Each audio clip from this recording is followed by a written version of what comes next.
Nah, ini contohnya yang cemaran biologis atau mikrobia.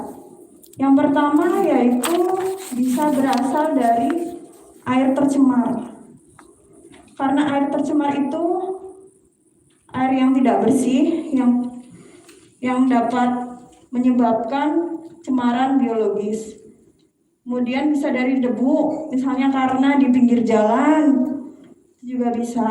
Kemudian ada karena serangga, ada lalat dan kecoa yang masuk karena lingkungannya tidak bersih. Kemudian ada juga hewan pengerat atau tikus. Kemudian ada yang hewan peliharaan yang masuk ke dalam proses produksi.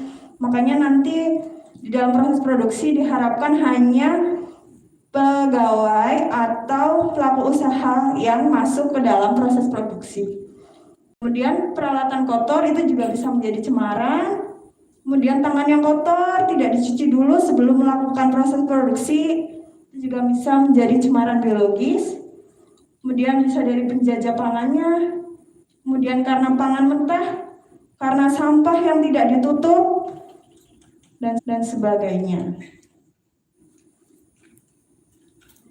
Nah, ini untuk waktu keracunan pangan karena perkembangan mikrobia yang sangat cepat. Jadi seiring berjalannya waktu, maka mikrobia meningkat semakin banyak. Jadi makanan menjadi tidak aman. Nah, gimana mencegah bahaya biologis? Bisa penanganan pangan dalam kondisi bersih dan saniter. Jadi sebelum dilakukan proses produksi, peralatan, kemudian kitanya juga proses produksinya. Orang yang melakukan proses produksi harus bersih terlebih dahulu. Kemudian pemasakan yang benar.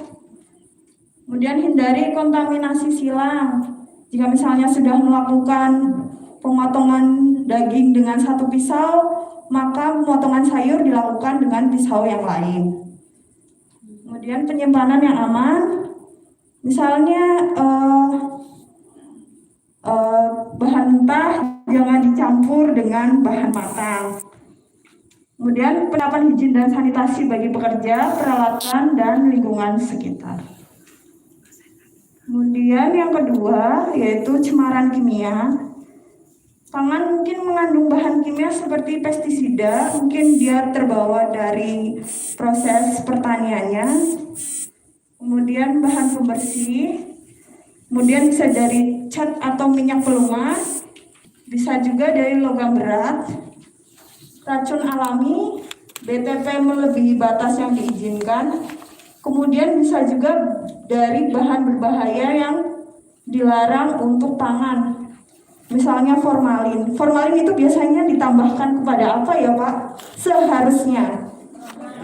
Iya betul Bu, orang mati atau mayat. Jadi dia bukan bahan tambahan pangan ya Bu, Pak. Kemudian boraks.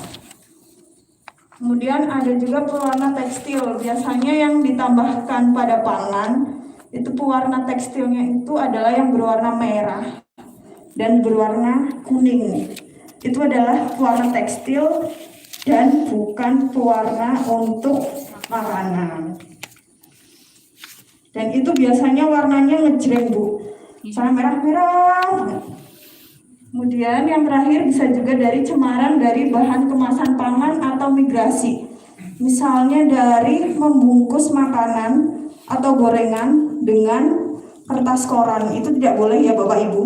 Gorengan panas dimasukkan atau dibungkus dengan kertas koran dapat menimbulkan tinta-tinta itu masuk migrasi ke dalam bahan pangan tersebut.